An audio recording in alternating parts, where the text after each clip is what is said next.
Konnichiwa.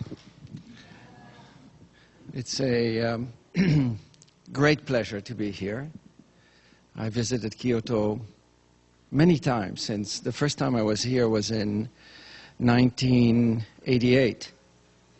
So that's 24 years ago. But this is my first opportunity to be present in an academic setting in Kyoto. I was mostly here for research conferences. This is, I think, my 7th visit to Kyoto. So it's a great pleasure to be here. Now, as you heard, this was going to be an interactive session, not just hands-on, but brains-on, as opposed to brains off. It's a talk about education. And in part, it's a talk about my experience as an educator.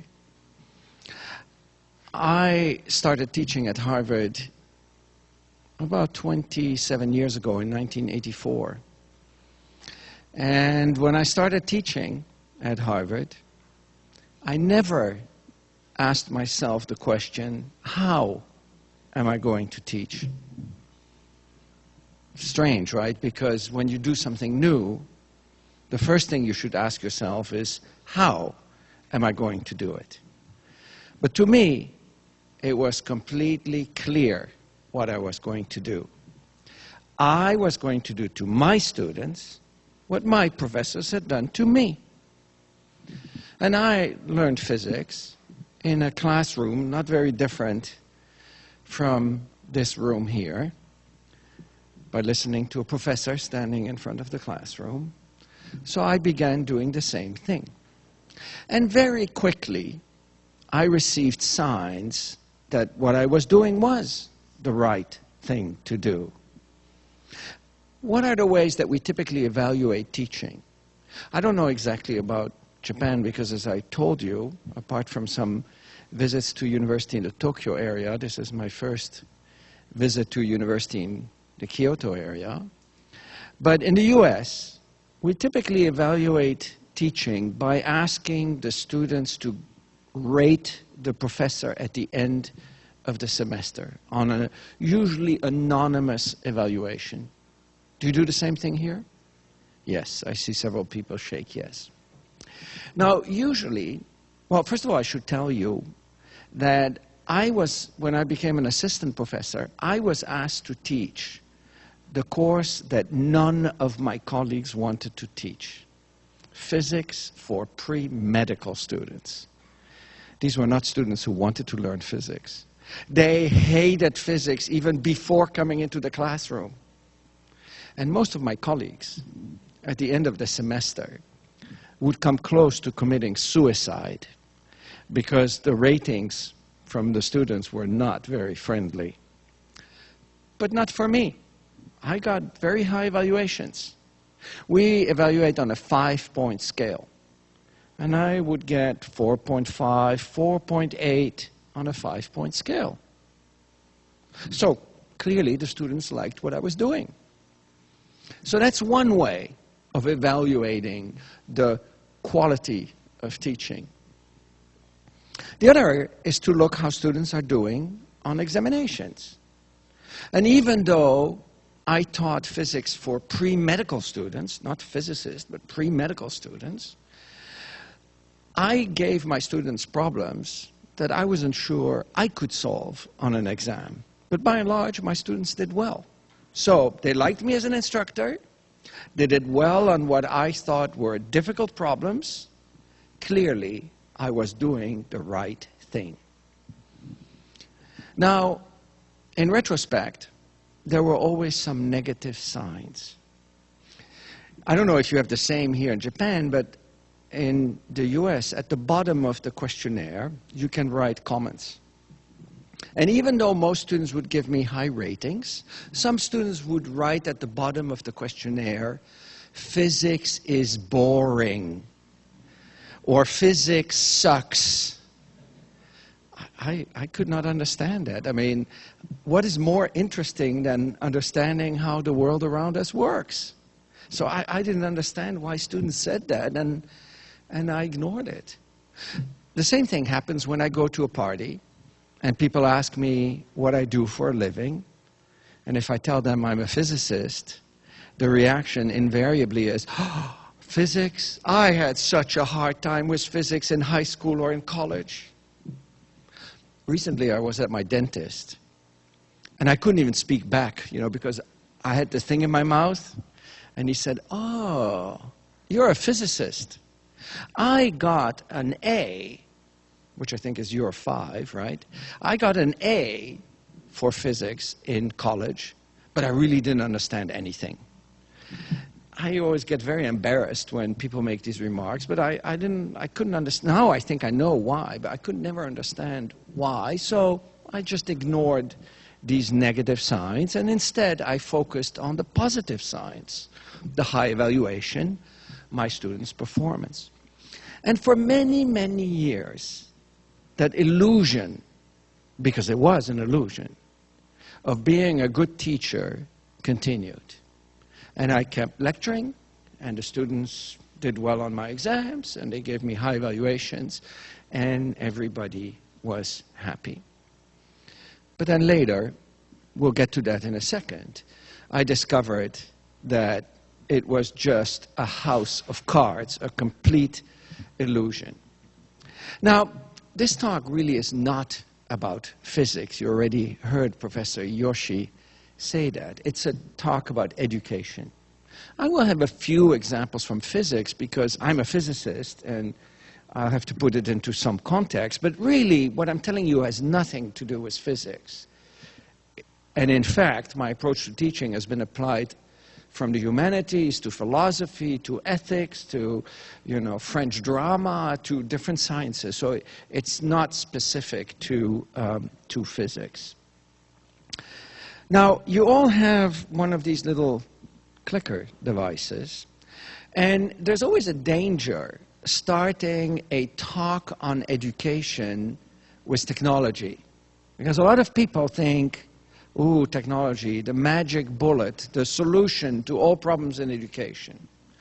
Unfortunately, I think most use of technology in education is simply a new way of doing old things. New wine and old wine in new bottles, or new wine in old bottles, doesn't matter, same thing, right?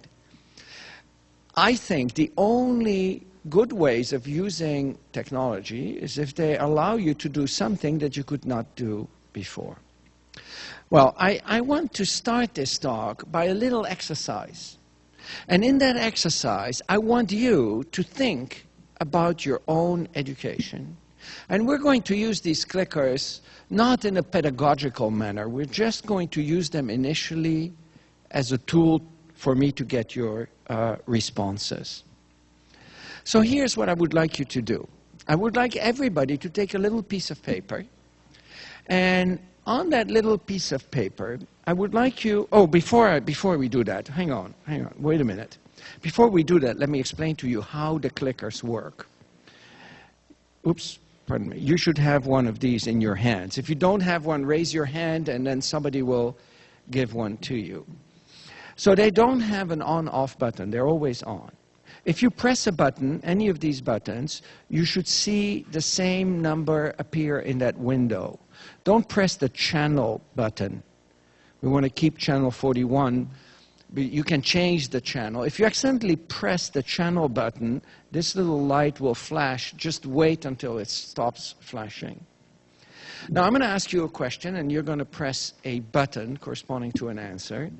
If you change your mind, you can press again. So if you press 2 and you think, oh no, I should have pressed 3, and you press 3, the 3 will replace the 2. You don't get to vote twice. You can only vote once. Let me actually show you what oh, and by the way, if you press 4, you will see 4 here. If you press 9, you will see 9 there. So I'll show you, first of all, what I see as an instructor. I have this little window that floats. If I press this button, you can now vote. So why don't you all press a button? Just press a button, any button, right? And you can see here at the bottom that this number increases, showing how many people have responded, right? Right now, 89, 90. If you've already clicked and you click again, it won't go up because it only counts you once. I can press on this and see the distribution. Many of you like button 1 and button 5. I guess it's because they're in the middle of the clicker. Why don't you all press 1 now? 1. Everybody. Very good. I like it when my audience follows instructions, and you're very good at that. So notice that the distribution changes instantly as you change the buttons on which you press. If I hit the stop button here, now the distribution is frozen. If you press on the button now, you will see that there on the little window there's a circle with a line, meaning you cannot vote right now. Also, when I press the stop button, it takes a picture of the screen behind it. So tonight, I can review the data, and I can see this graph, and I can also see the screen behind it, so I remember, oh, this data goes with that question. And it works with any presentation software you want, including Microsoft Word or PDF or you name it. Very simple, but I think that's important because when you teach, you don't want to deal with complex technology. Now, turn the clicker around. If you look on the back side, you will see that there is this barcode, which is a unique barcode. So you may think that you're anonymous. No, you're not anonymous, because each time you press a button, it sends the button plus the barcode. Of course, we didn't register who got what clicker, so you are really anonymous. But in a classroom, you could actually track students' individual answers. Okay, so now that you've seen how they work, let's do this little exercise. I want you to take a little piece of paper, and I want you to think of something you are really, really good at, something you're proud of. And there are two signs of that, right? I mean, it could be making music, it could be gardening, it could be cooking, it could be solving partial differential equations, it could be reciting works of literature, it could be photography, painting, anything. Something you enjoy, something you know other people respect you for. And ideally, I want that something to be a skill or a knowledge that has been important in your career. So take a few seconds to write down something. You won't have to tell anybody, so it's private information. But I do want you to write down something.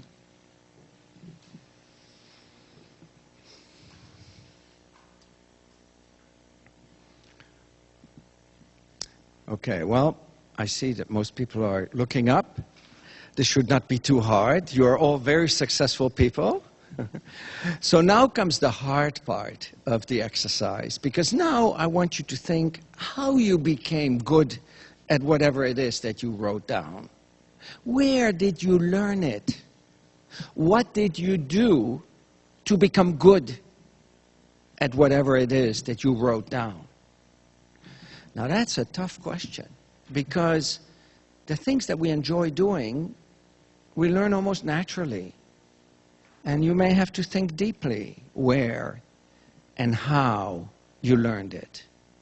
So I'm going to give you a few seconds to write down a few words describing how you became good at whatever it is you wrote down.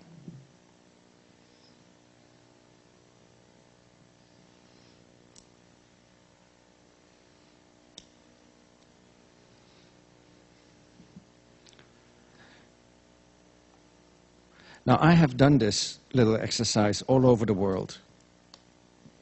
A few months ago, I was in South Africa. Earlier this year, I was in Seoul, Korea.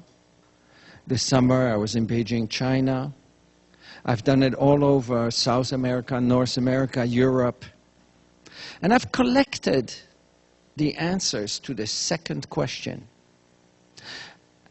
And they're always the same. There are very few differences. There are no cultural differences, which is not surprising because we're all human beings and we are all programmed to learn the same way from the moment we're born, essentially. So it's not that surprising that the answers don't vary.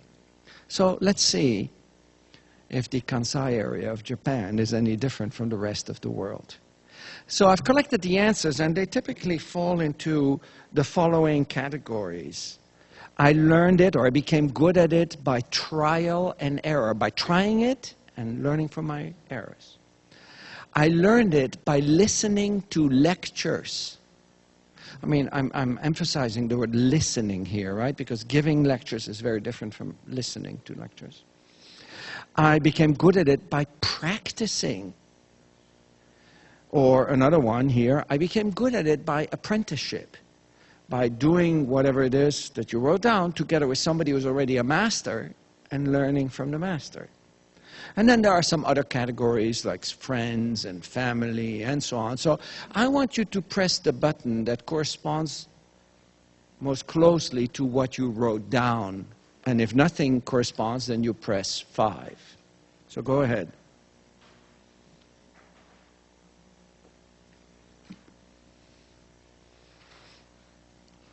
Okay, so let's see. I'm going to wait a few more seconds.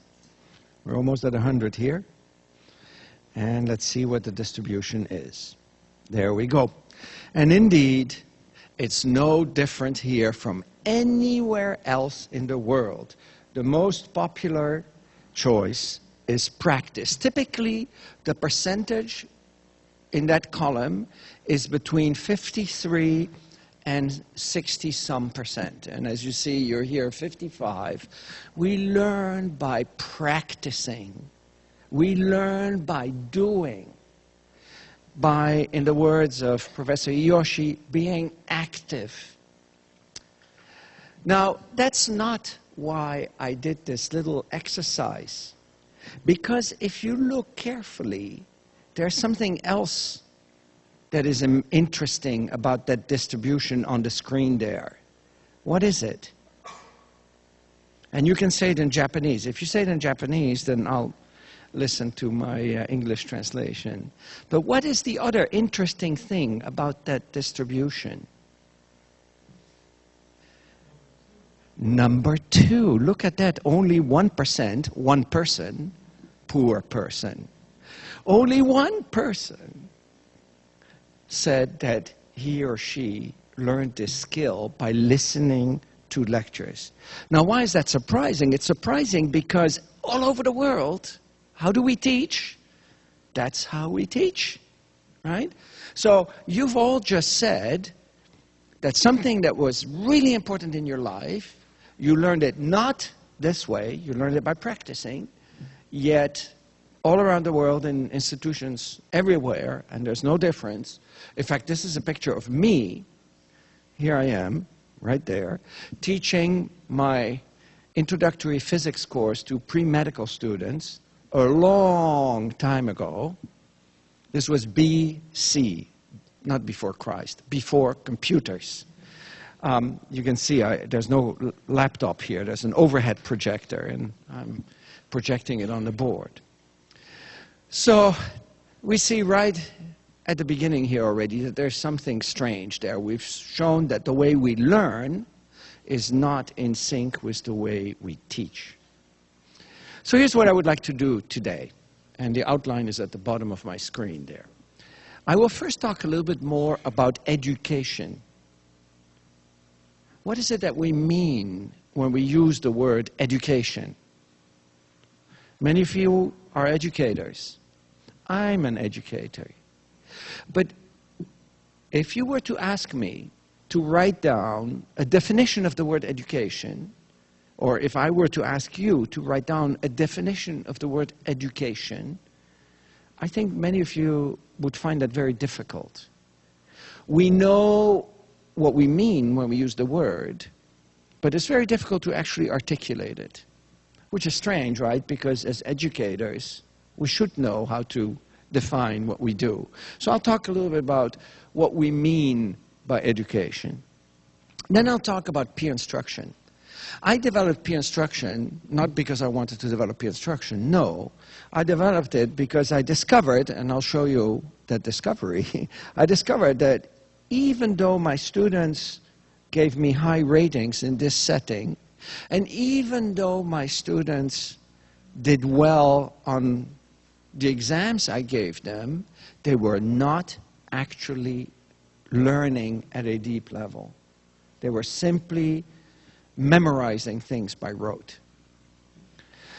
So I'll talk about peer instruction, and since we're in an academic setting, we're going to end this with a test. So you better pay attention, because I'm going to test you at the end of this presentation. So let's start with education and ask ourselves the following question. What is it that happens in a lecture? I mean, take this picture, for example, of me teaching a long time ago.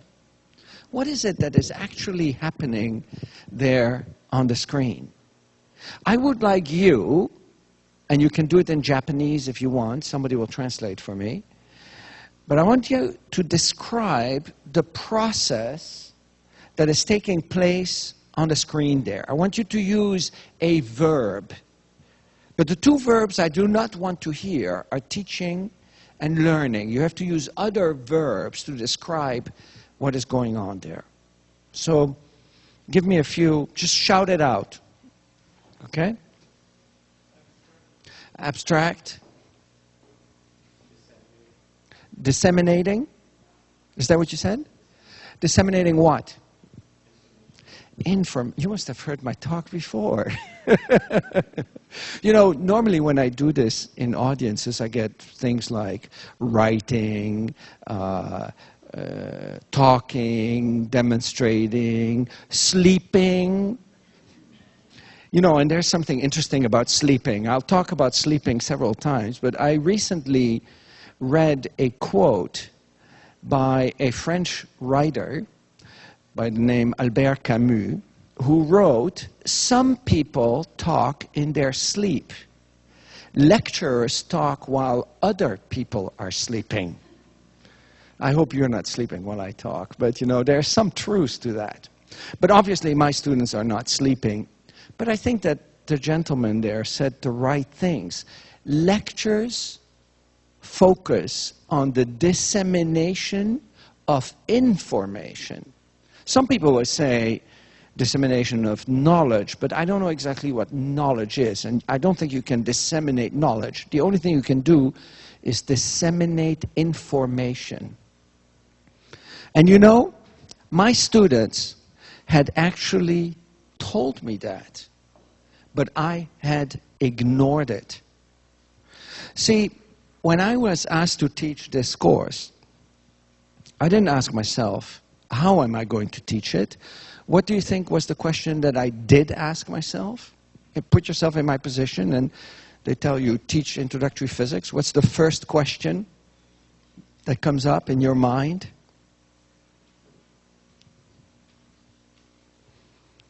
It's not that hard. Huh?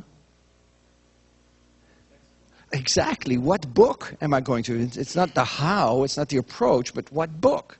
So I went to a colleague who had taught the course before, and I asked him that question, and he said, well, in this course, we have used a book by the name of Halliday and Resnick. The two authors are Halliday and Resnick.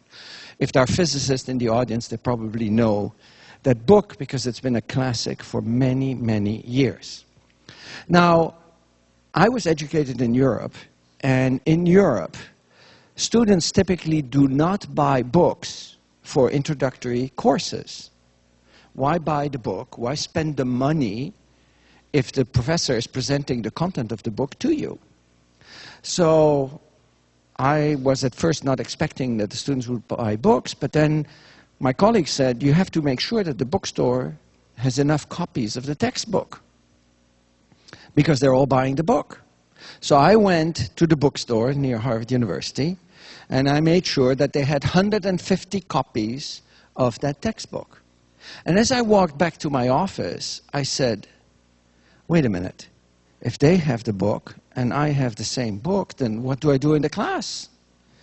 So I went to my colleague and I knocked on his door and I asked him that question. And he said, oh, don't worry, there are lots of different physics textbooks.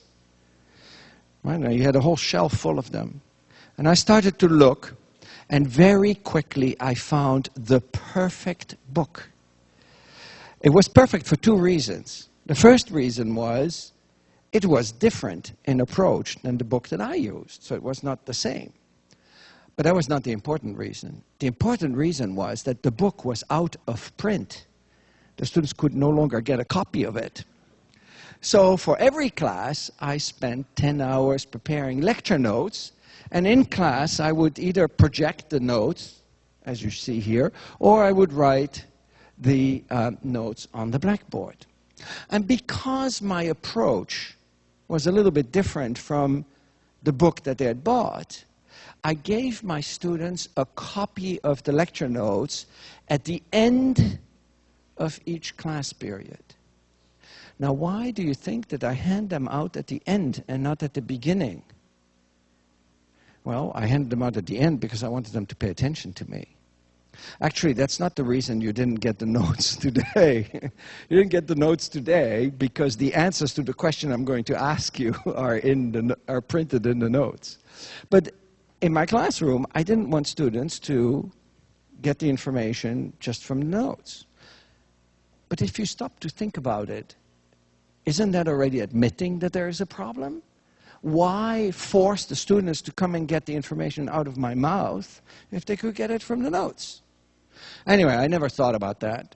But what happened was that after 3 weeks, some students came to me and they said, Professor Mazur, couldn't we get a copy of your lecture notes at the beginning of each class?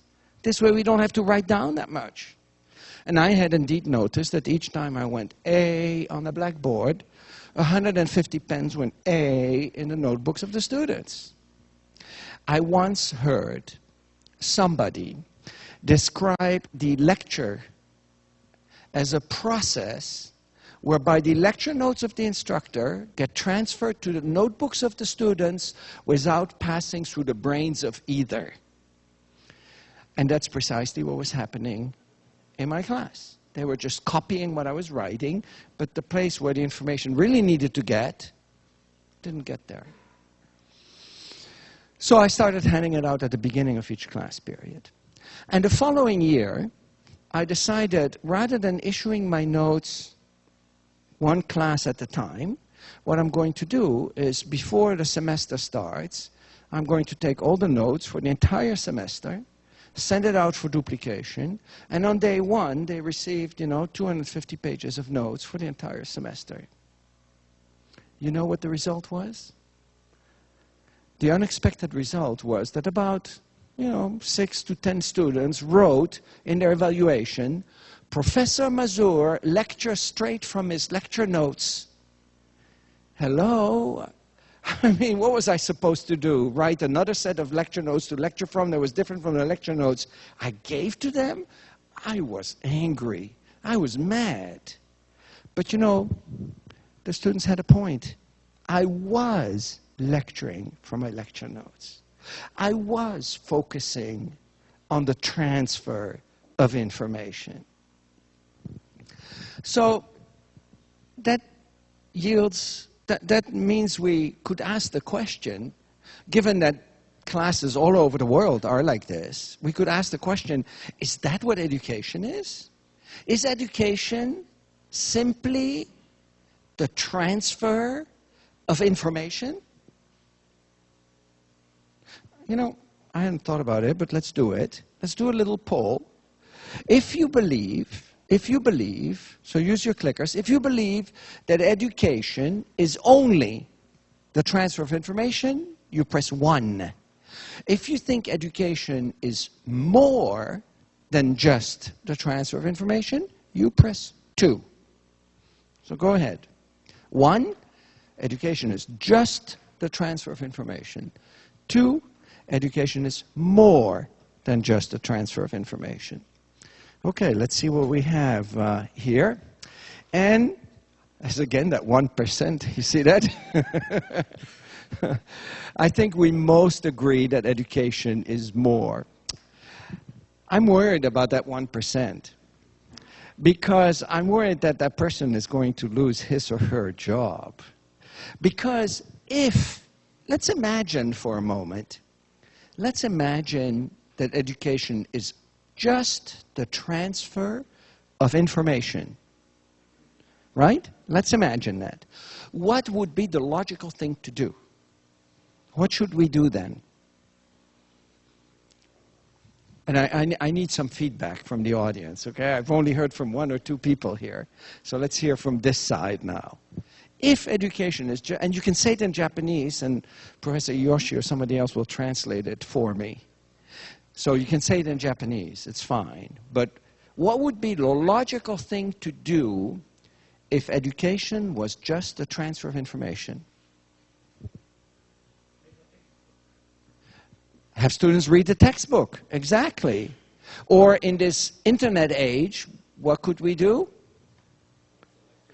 We could put the lectures online. We could take a video of the best lecture, right? In Japan, you would take it in Japanese. In China, you would make it in Chinese. In English-speaking countries, you make it in English. But you just take the best professor and you put it online.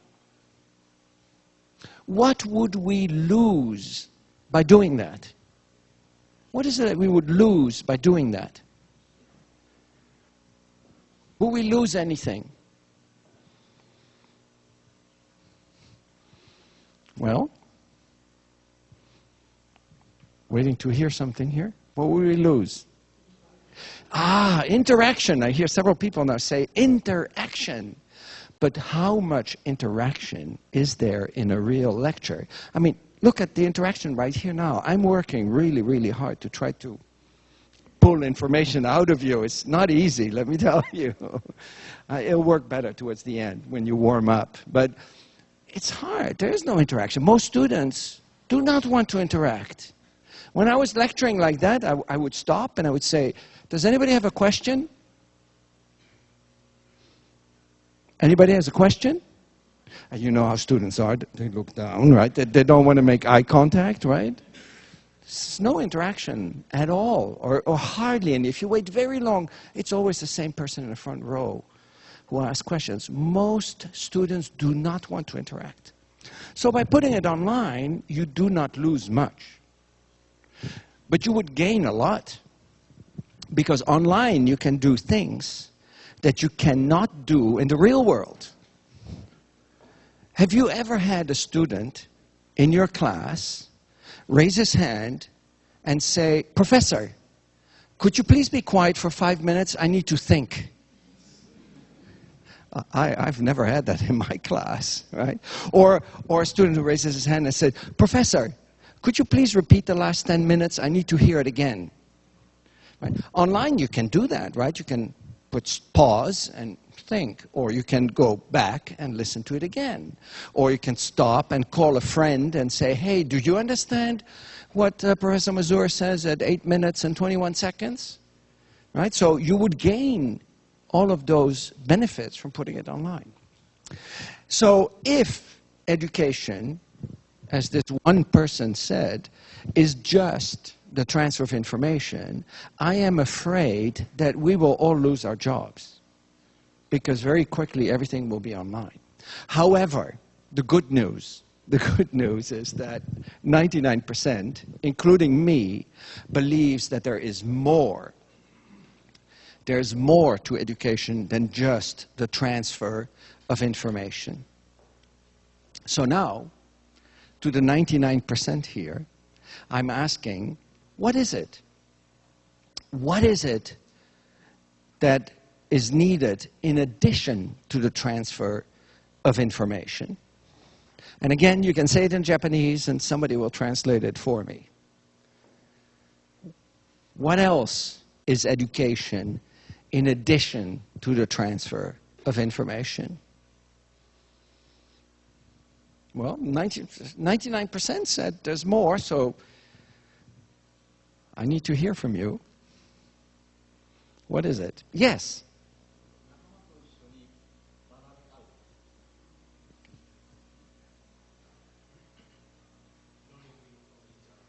Learning from each other, exactly, which, you know, does not really happen inside a classroom.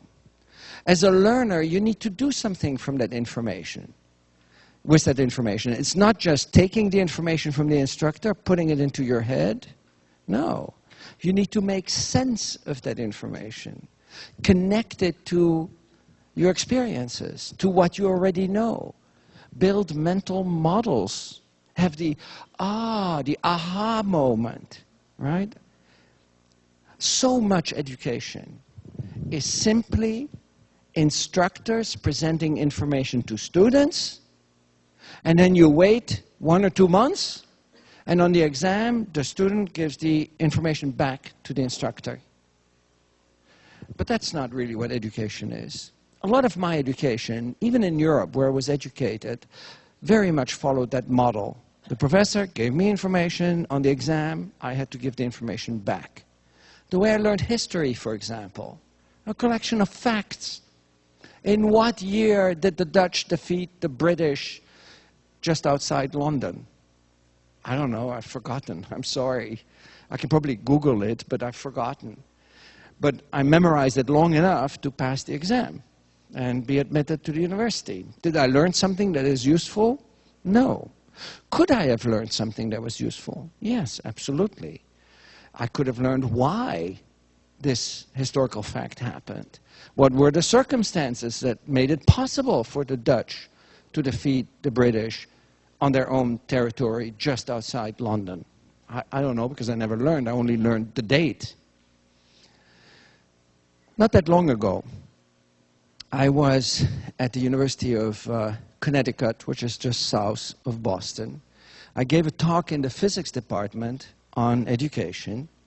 And after my talk, one of the professors came to me and said, I had something really interesting happening in my class this year. He had worked very hard on making physics relevant to the students. And in order to make it relevant, he connected it to baseball. There's a lot of physics in baseball, right? I mean, trajectories of balls, collisions between bats and balls. So in the classroom, he would give examples out of baseball. On the homework, he would put baseball problems. On the exam, he would put baseball problems.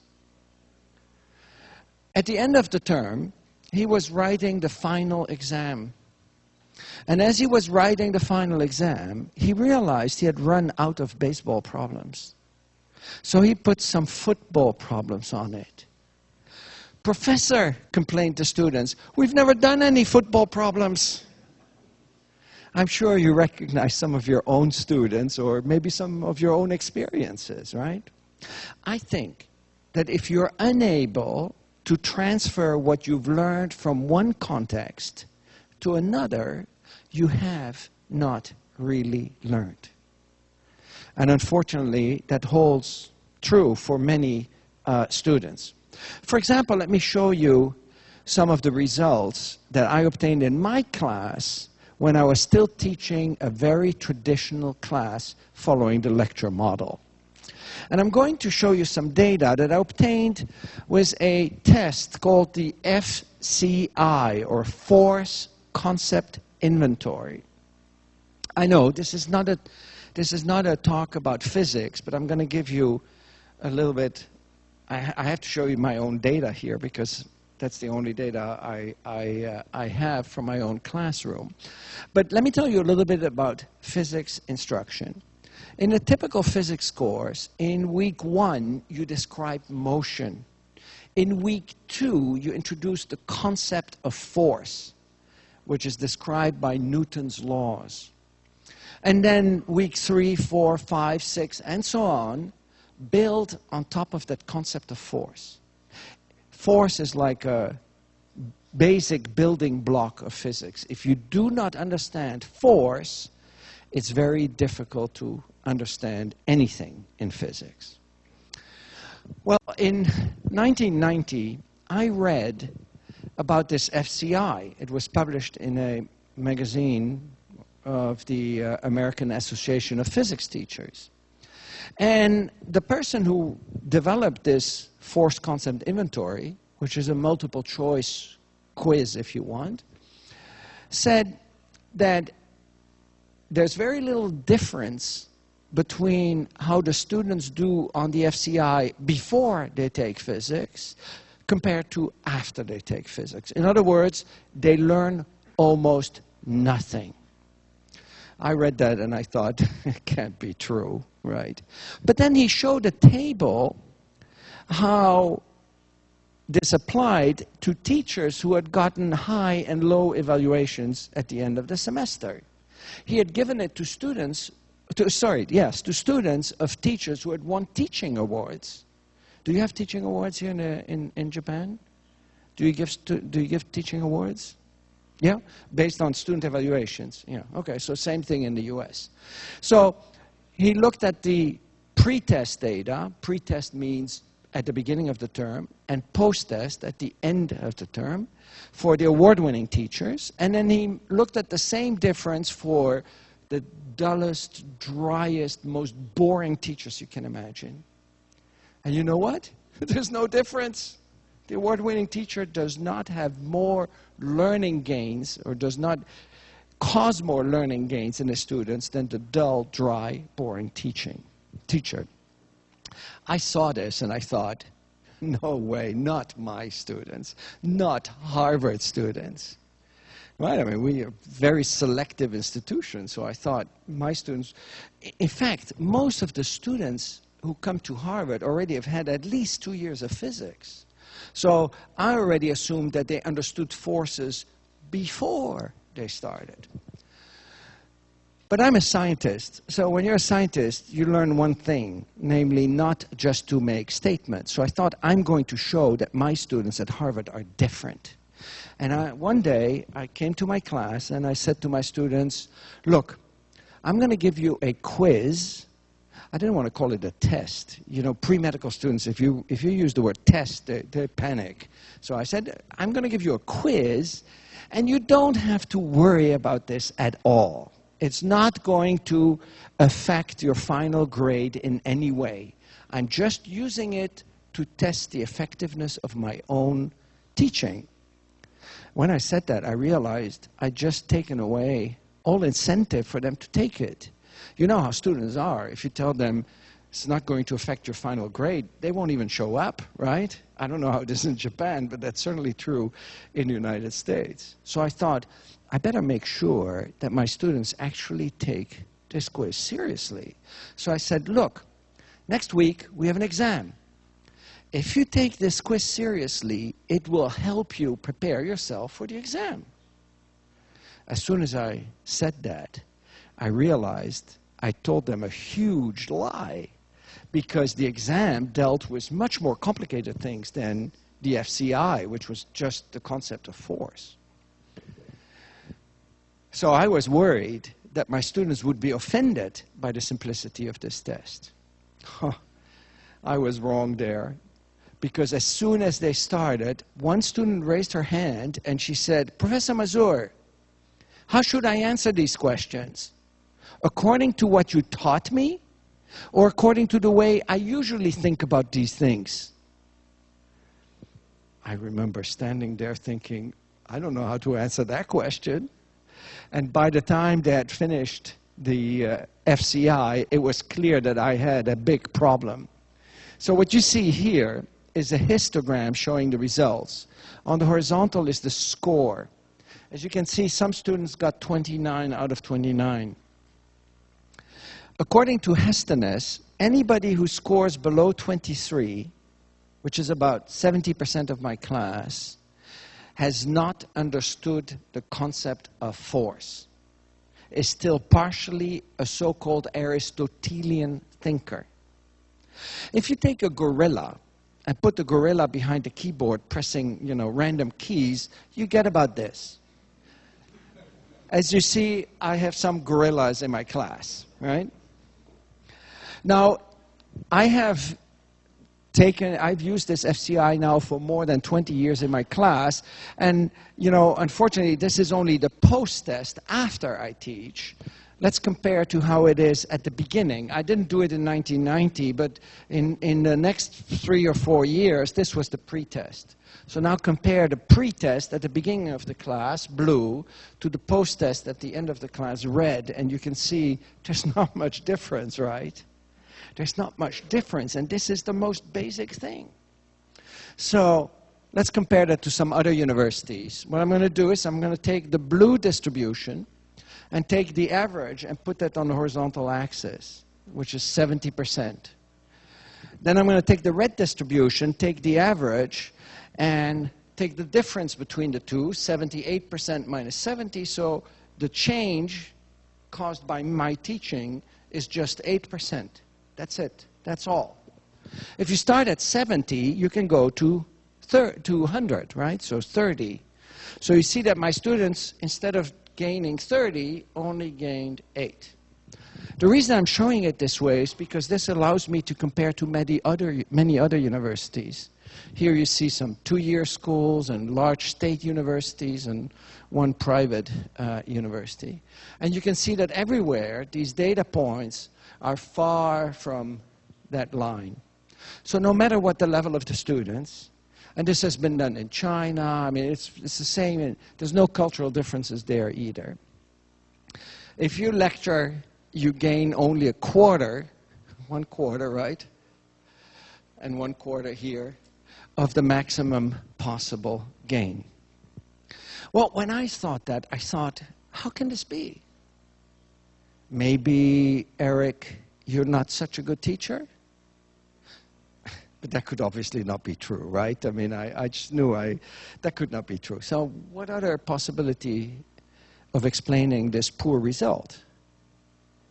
Dumb students. But you know, at my institution, where we have a very select group of students, that's hard to claim, right? So I thought about it some more, and then I came up with the perfect excuse. I thought there had to be something wrong with this test. Maybe it was the FCI that was wrong. And I started to do some testing of my own. I don't have time to go into the detail here, but I basically ended up finding out, and if you're interested in hearing more about this, there is a talk that I have given many, many times, which you can see on YouTube, called Confessions of a Converted Lecturer, where I show more data. Today I want to get a little bit more engaged here. But what I found was that students were able to do the textbook problems very well, but they were not able to understand the basics. Why? Because they simply learned to follow procedures without understanding the underlying procedures. Now, that of course, you know, if you're happy with that, that's fine. But I think we want our students to be able to do more than that. We don't want our students simply to be able to follow examples and only be able to solve those examples. There are many problems in the world. Energy, water, natural resources, conflict, problems that we don't know how to solve yet. We want the next generation of students to be able to solve those problems. I don't want my students only to my level.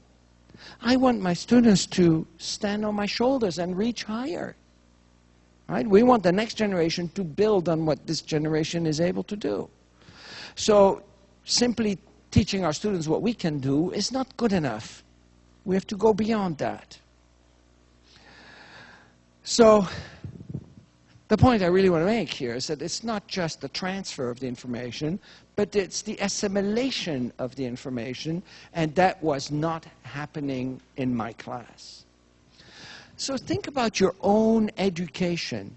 Where is it that that assimilation of information, Piaget would basically call it accommodation of information, but I'm using the simpler term assimilation here. Where did that happen for you? I've often asked myself that question. Where would the moments occur where I said, oh, I understand it now? Did that happen while you were sitting in a classroom like this one, listening to the instructor? I don't think so, right? It happened outside of that classroom. So, to get now to the second part of my talk here, peer instruction, I like to think of education as a two-step process. One, transfer of information, right? We need transfer of information. And secondly, as a learner, you need to make sense of that information. Now, in the traditional approach to teaching, step one happens in the classroom, And step 2 happens outside of the classroom, right?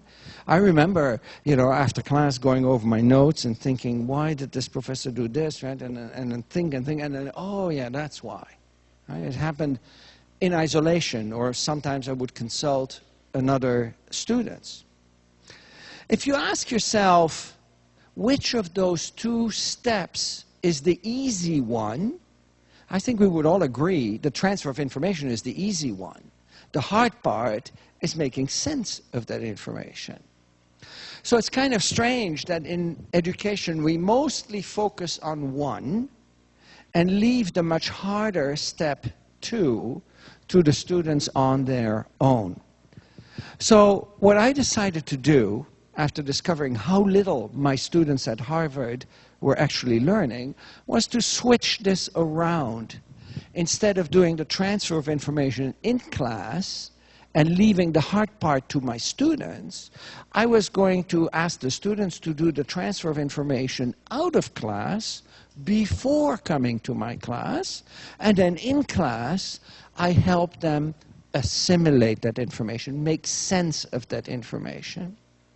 So now I still give my notes to my students, but before they come to class, they have to read the notes, or they may have to watch a lecture online that I have given before.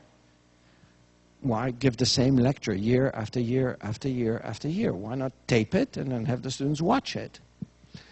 I don't expect them to understand everything. In fact, I don't expect them to understand very much by the time they come to class. But at least I don't want to waste their time, and therefore my time, by basically reading the textbook to them. And then I can use the class time to actually help them make sense of the information that they have either seen or read about. So what is happening in that second step? Let's focus, because the first step is easy now, right? We have books, we have online courses, we have massive online courses. There's Coursera, Udacity, edX. I hear that at Kyoto you are starting an effort in delivering courses online. So this part is easy. What is it that you do in class in order to help students assimilate? And that's where peer instruction comes in. And the idea is very simple. Rather than teaching by telling, I now teach by questioning. That's not something new. 2,000 years ago, Socrates, the Greek philosopher, already said we should teach by questioning. Here we are in the 21st century. Most of us are still teaching by telling. So I'll get into class, I'll talk a few minutes, and after a few minutes, I will pose a question. After I've posed the question, I give students time to think in silence. I don't want them to talk to each other, right? So they can actually think. Normally in a lecture, you cannot think. There's no time to think. But here, they can think. After they've had time to think, I collect their answers, now using clickers. Before we used other techniques. And after they've answered the question, I tell them, please turn to your neighbor and try to convince your neighbor of your answer. Complete chaos. Now, this was sort of an accidental discovery. And I discovered it in the following way, that this method worked. After I gave the FCI the first time, I told you a few minutes ago that I was worried that the students would be offended by the simplicity of the FCI. They weren't offended at all. In fact, the students were very worried by how poorly they'd done on the FCI. So they asked me to organize a special session where I went through every question on the FCI. And there was one question, I remember that very vividly, where I explained it, right, by making a drawing on the board, and then I turned around, and I could at once see from the faces of the students that they were confused. So I asked, does anybody have a question? They were so confused, they couldn't articulate a question. You know how it is, right? If you're very confused about something, it's difficult to to ask a question. So I knew this was very serious. So I erased the board and I started again. And for 8 minutes, I gave the most brilliant explanation you can think of. I turned around. They looked even more confused. And they were still not able to ask a question. I didn't know what to do. I tried for 10 minutes. Something that in my mind was very simple. So I didn't know what to do. But I knew one thing. I knew that half of them had given the right answer on the FCI. So I said, why don't you discuss it with your neighbor? And the whole classroom, 150 students, erupted in chaos. I said, wow, you know, this is amazing. I've never seen this in my classroom, right? Normally, it's as silent as it is here. People don't want to interact, quiet. But when I asked them to talk to their neighbor, they all talked to their neighbor. And in 2 minutes, just 2 minutes, they figured it out. They all agreed on the right answer. I had tried for 10 minutes to explain it unsuccessfully, and in 2 minutes, they convinced one another. I thought, how's that possible? But imagine 2 students next to each other, John and Mary. Mary has the right answer because she understands it. John does not. On average, Mary is more likely to convince John than the other way around. But, and this is the most important part, Mary is more likely to convince John than Professor Mazur in front of the class. Why? Because she has only recently learned it. And she still knows what the difficulties are that a beginning learner has. Whereas Professor Mazur learned it such a long time ago. To him it is so clear that he can no longer understand why somebody does not understand it. It's what my colleague, the psychologist Steven Pinker, calls the curse of knowledge. I'm making sort of a strange argument here, right? Because usually we tend to think that the more of an expert you become, the more qualified you are to teach. I'm making sort of the opposite statement. I'm saying the more you advance in your knowledge, the more difficult it becomes to teach a beginning learner. Because you forget. You forget how you learned. You forget the difficulties that a beginning learner has. So that's why I decided to try to build that into my approach to teaching. So they talk, and then after a few minutes, I poll them again. So pre-discussion poll, post-discussion poll. And it's not unusual to see the numbers go from 50% to 90%. The only condition is that there are enough students who have the right answer before the discussion. The ideal window is somewhere between 35 and 70%. If less than 35% have the right answers, there are not enough students to teach each other. If there are more than 70% right answers before the discussion, then, you know, they turn to each other, they agree, and they'll start talking about something else, right? So the ideal question is one where you have between 35 and 70% correct answers. Then I explain, and after explaining it to them, we repeat the cycle. And the whole hour, you know, that I teach, or 90 minutes, the cycle continues. Question, discussion, question, discussion. Well, question, discussion, explanation, and so on, okay? And of course, the learning takes place in the discussion that is there. Let me show you a little video clip of how this works in practice. So we have a rectangular loop. So I read the question with them. Magnetic field in the direction indicated. Don't worry about the question. So the question is, what are the magnetic forces on the 4 different sides of this loop? So take a minute to think about this and then enter your answers. So, and after they think about it, after I talk about it, they think about it. I can see on my screen how they vote, but I don't show it to them. Disagreement clearly here. And as you could see, there are 2 equal answers. So turn to your neighbor and see if you can convince one another of the correct choice. Right. It goes out of the page and the top goes in. Right. They cancel each other out. There is a torque. There is a torque. How do you know that? said What did you torque. say?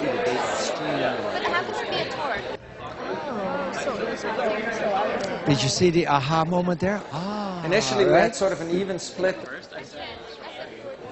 and now we have an absolutely overwhelming majority for choice number See, two. and initially, The bottom 1 of and this 2 loop were the is same. Now, towards you. 2, The top almost is pushed everybody away. had 2. That's What is not that? unusual to Okay, see that's that. torque. I do not show the first distribution. I do show the second distribution. So what is happening here? One is it's active, not passive.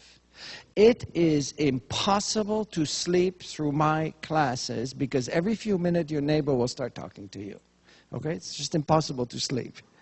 Second is that there is now a two-way flow of information. There's not only information from me to the students, there's information coming back.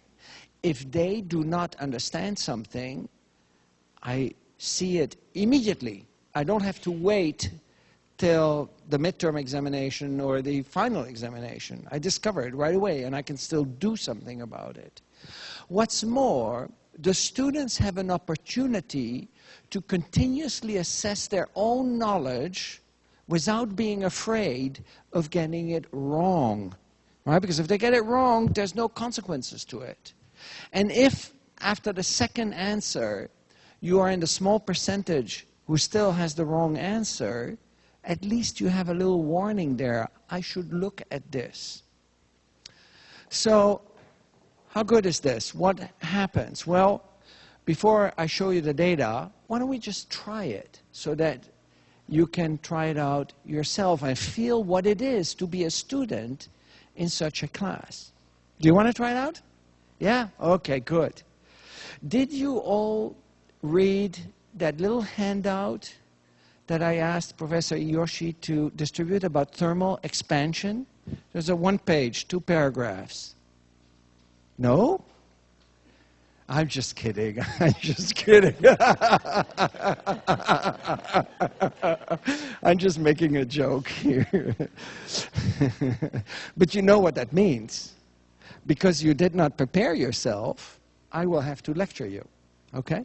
So I'll have to give you a little mini lecture about thermal expansion. And then I'll ask you a question about thermal expansion. Thermal expansion. It means that when a solid material, like a metal, when it heats up, it expands in volume. It's true for all solids, wood, metal, you name it. It's most pronounced for metals. And it has some important consequences in engineering. For example, I'm sure you've been in trains. Of course, Japan has trains all over the place. In the Shinkansen, you don't notice that. But in other trains, you hear this clickety-clack sound when the wheels of the train go over gaps.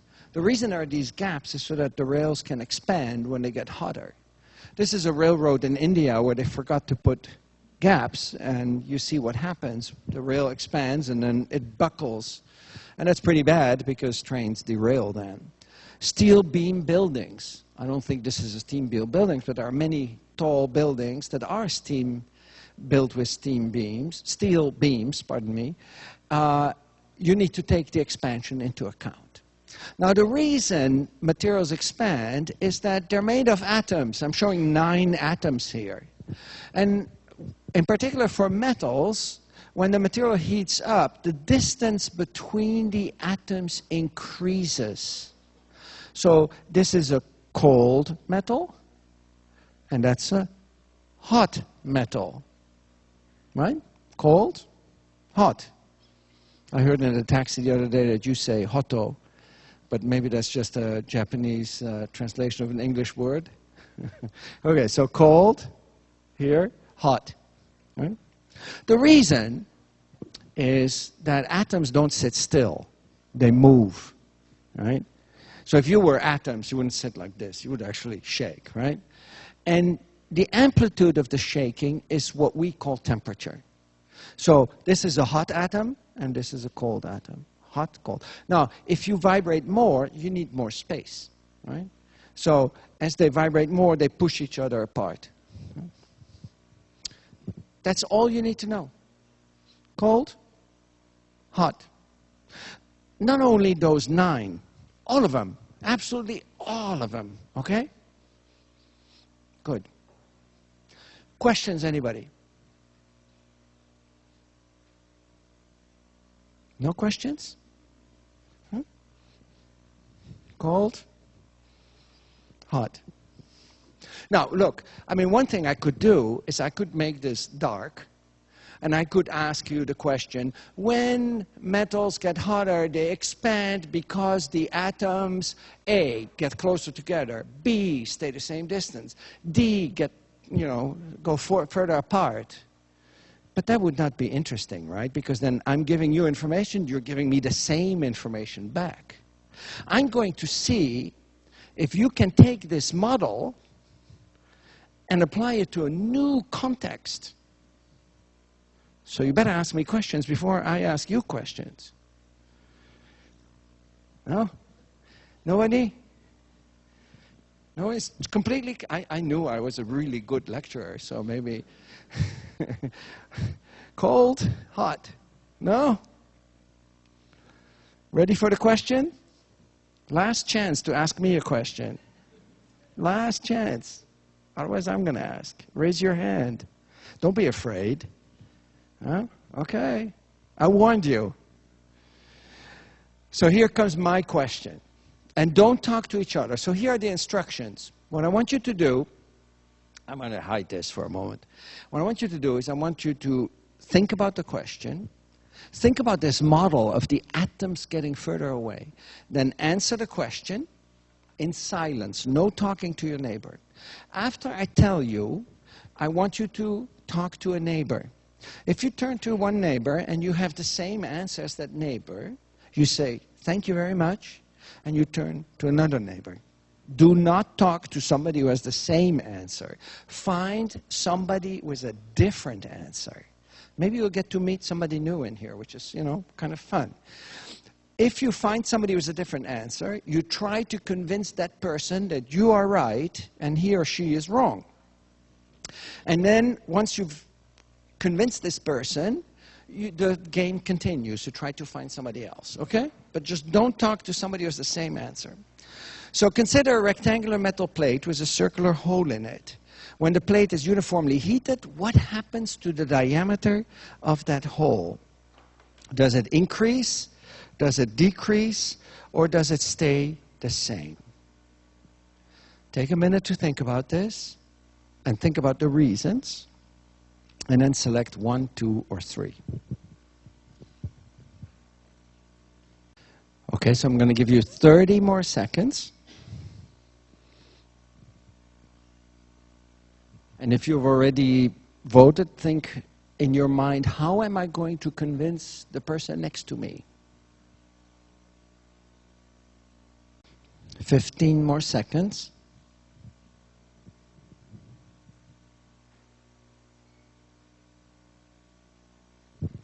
10. So now, if you don't know, if you still don't know if it's 1, 2, or 3, make it a game. But you have to press a button, okay? So if you have not yet pressed 1, 2, or 3, just guess. But you have to press a button, okay? So go ahead. This has to go up to 100 there. So, and remember, I want you now to find somebody who has a different answer. If you need to get up and walk around, it's fine, right? Find somebody who has a different answer, try to convince that person, and then continue until I stop you, okay? So go ahead. Find somebody who has a different answer. Go ahead. Talk to each other, okay? Everybody, if you don't talk to somebody, I will come and talk to you, okay?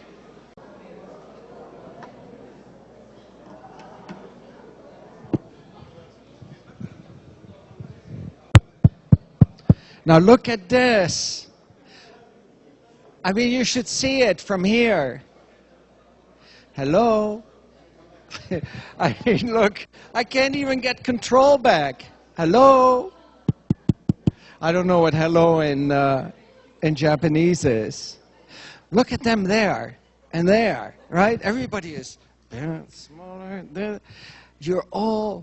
Everybody here is engaged, fired up. I mean, imagine I just continued my lecture, right? Imagine I'd given my little lecture. See, they're still the two there. I mean, they're so engaged, they're still talking. Imagine I'd given my lecture about thermal expansion, and then I would have said, and now we're going to apply this to a rectangular metal plate with a circular hole in it.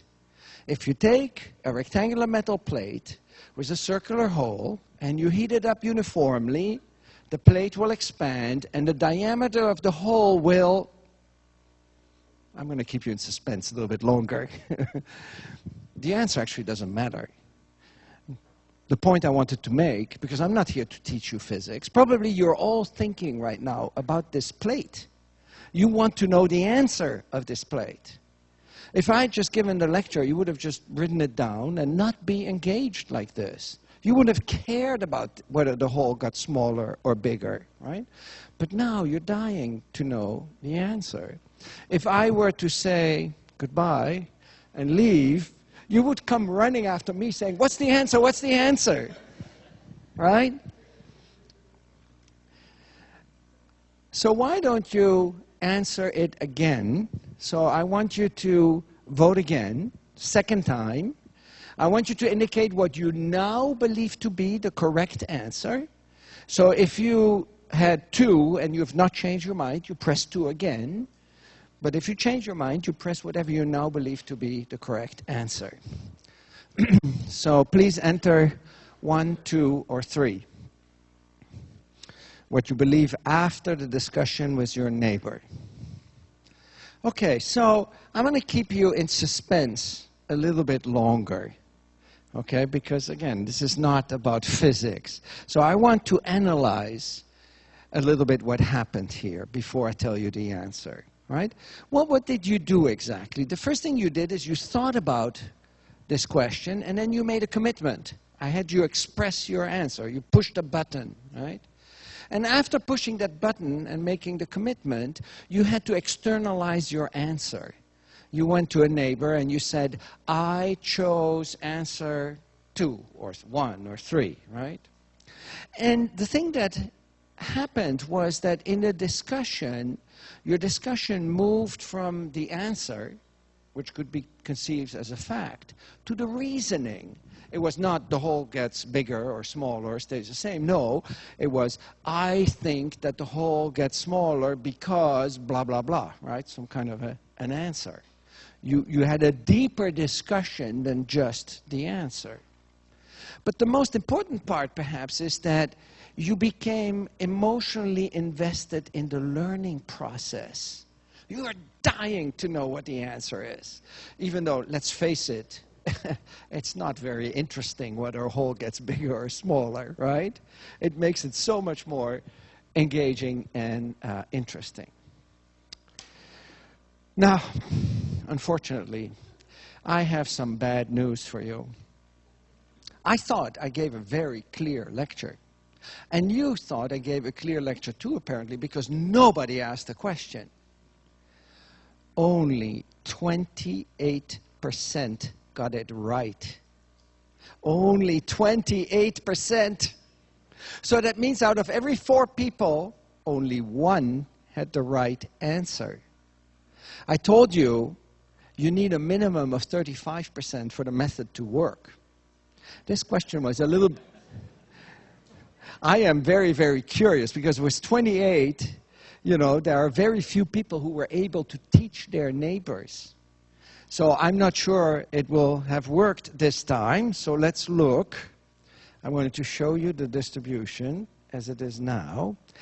And actually something quite remarkable has happened. It improved, not a lot, because the correct answer went from 28% to 32, which is not very great, but, you know, that's unfortunately the truth here. The question was too high. It's number 1.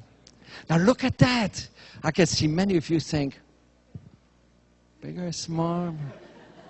And again, you've forgotten that I'm not here to teach you physics. I'm here to show you the engagement. Now, I don't want you to lie in bed tonight. By the way, here are the 2 distributions. Let me show them both. Here you see the two distributions together. So initially we had 28% there, so a little change, but not a great change. Usually when there are more initial correct answers, the changes are much more dramatic. Now, I don't want you to lie in bed tonight and think, why does this hole get bigger? Right? So let me try to explain it to you. Imagine that you have a jar of pickles in the refrigerator. It's a glass jar and it has a metal lid. You take it out of the refrigerator, you try to open it, you can't open it. What do? You put the metal lid under hot water so that the ring expands.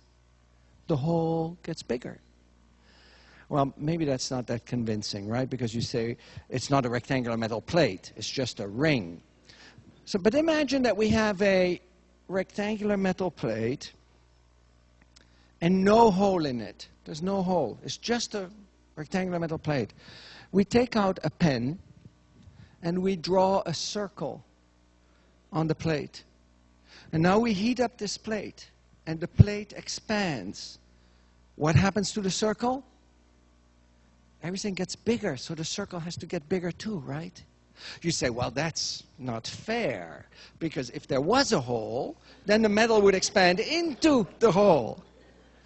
But let's imagine, let's consider the atoms at the edge of the hole. So this is the metal, this is the hole, and these are the atoms at the edge of the hole. Right? Imagine that we're all, it's a beautiful day outside, we could all go outside and we make a big circle like that. We are the atoms at the edge of the hole. And now we hold hands and now we all step inside towards the center of the circle. What just happened to the distance between us? Here? This is the original hole and now we step towards the center. What happens to the distance? It gets smaller. It cannot get smaller, right? Because there's more shaking going on, right? The only way to make the distance larger, the only way to make the distance larger is to make the hole larger. You won't forget this. And again, you're probably thinking physics, physics, physics, physics. This is not about physics. It's about engagement. And the only thing there are 2 points I wanted to make. One is, my lecture was not very good. You did not get it, right? And the second point I want to make is that as a student, it's a very different feeling to be in a classroom where you are actively engaged than when you're just a passive receiver of information. So, back to peer instruction. How good is it? What does it do?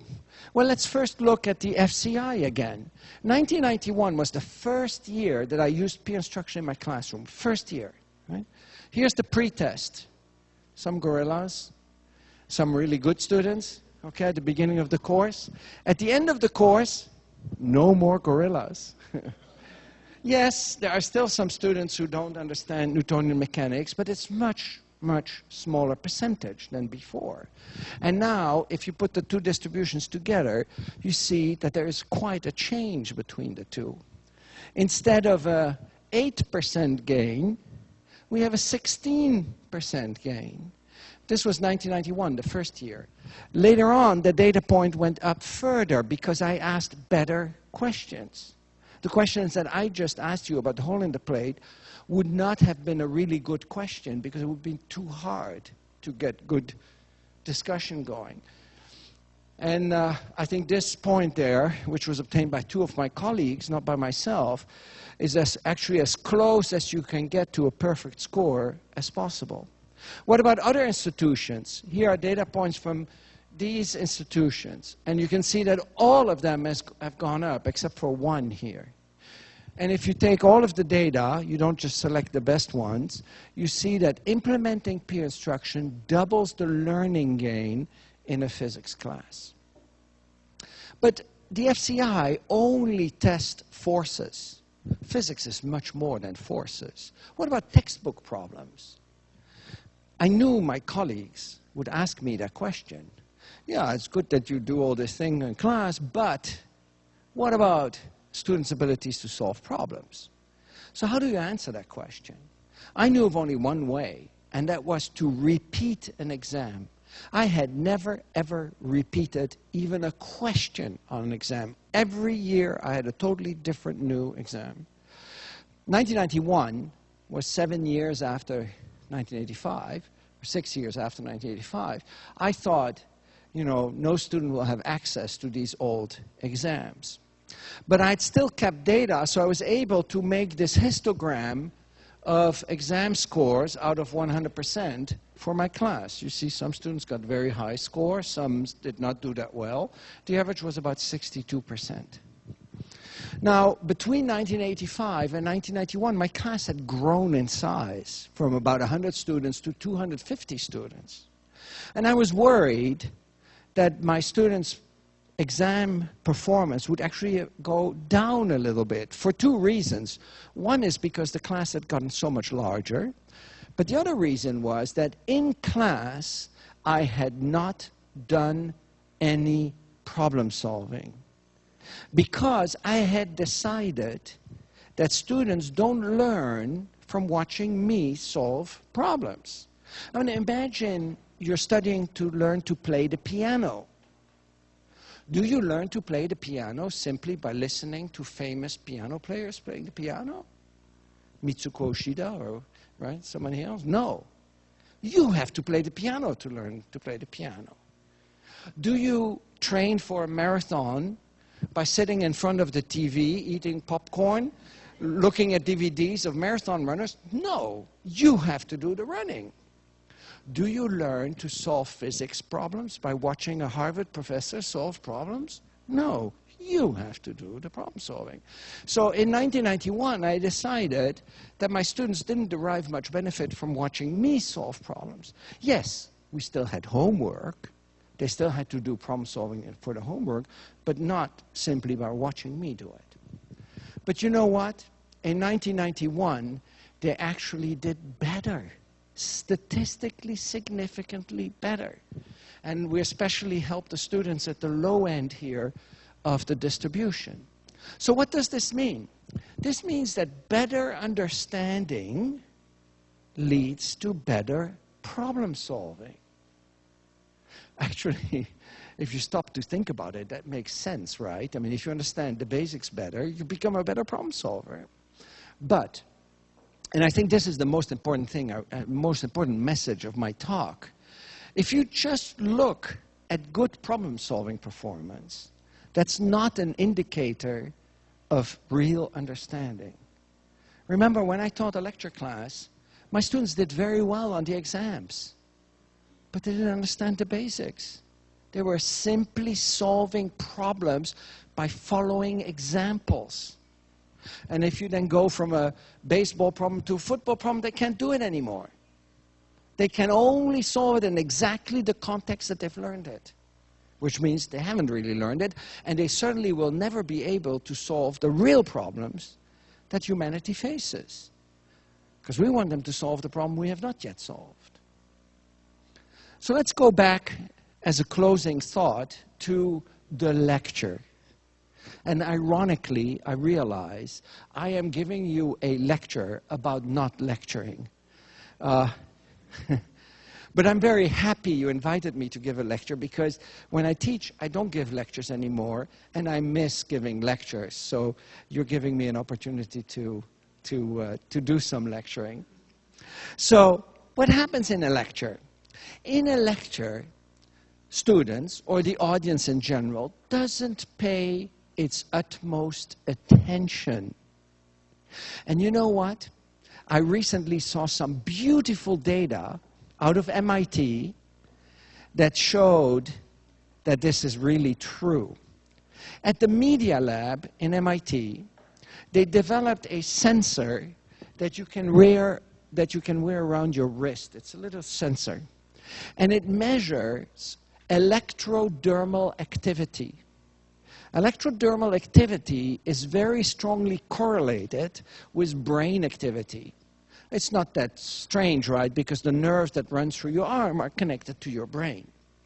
And the article shows, most of the article shows that whatever you measure at the wrist is very strongly correlated with what you would get by putting electrode in people's heads and measuring actual brain activity. But the great thing about this is that you can put it around your wrist and you can walk around and record data. So they gave it to some MIT students and recorded their electrodermal activity for a week. So day 1, day 2, day 3, day 4. And if you look on the horizontal scale, here, if you look on the horizontal scale, you can see that it starts at 4 o'clock in the afternoon. I don't know why at 4 o'clock in the afternoon. Maybe students at MIT, that's when the day starts. Not at my institution, the day starts in the morning. But anyway, 4 o'clock in the afternoon, and then it goes on here till 3 o'clock in the afternoon. And you can see here the activity, high when there's a lot of brain activity, low when there's little one. Now, underneath it, but the letters are very small, so you can probably not read it, it shows the activity, lab, study, and so on. I want to draw your attention, I want to draw your attention to the activities labeled class. Look at what happens to the brain activity in class. The trace goes flat. Compare that to sleep. In other words, the students are more asleep in class than they are in their own bed.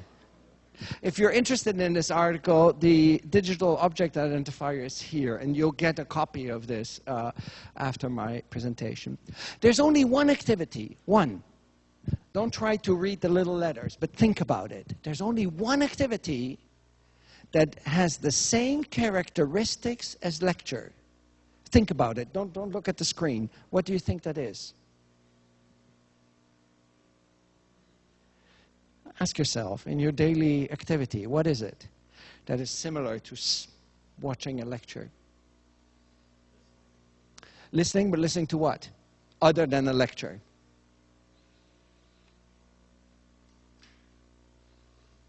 Watching TV, exactly. Look at that.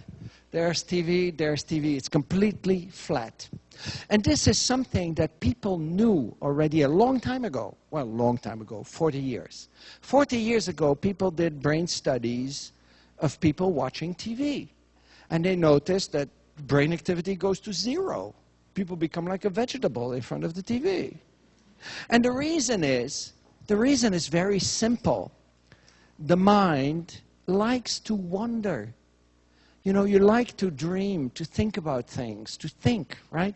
I mean, that's why many people find reading a book more enjoyable than seeing the same movie that the book represents. If you ask people, what did you enjoy more, reading the book or watching the movie?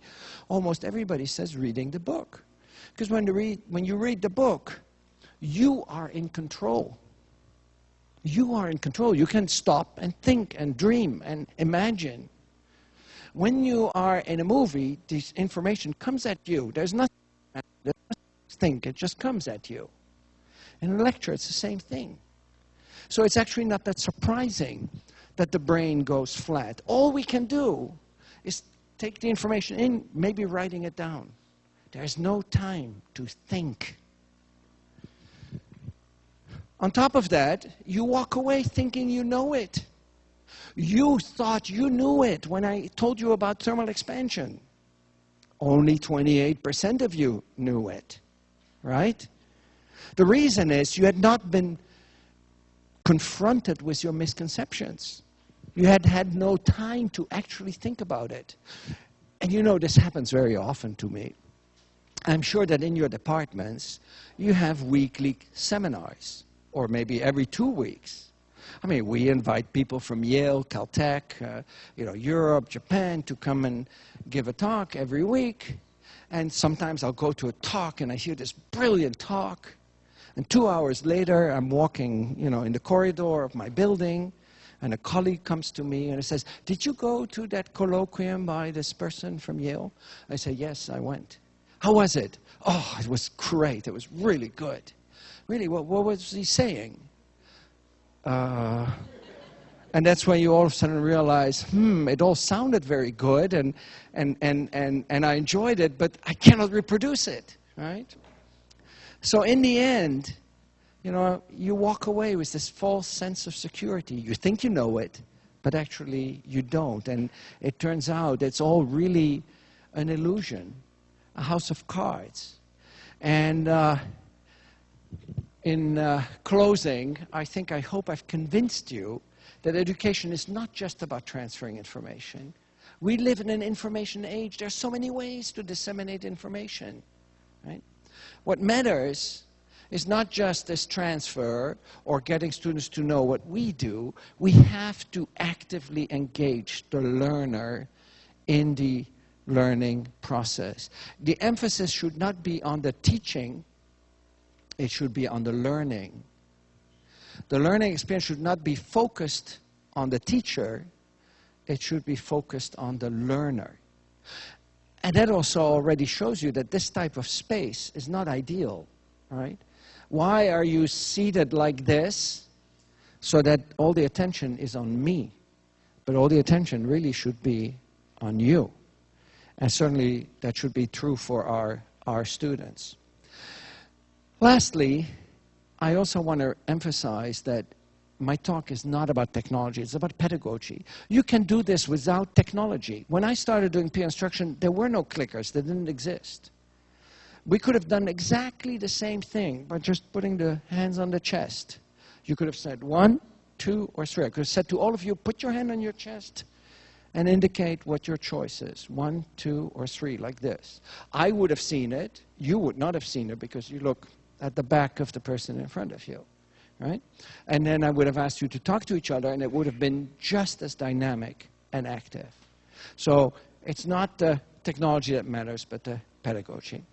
So I'd like to end by showing you 2 opportunities. One is that we have the first international conference on peer instruction in Beijing, China at the end of this year.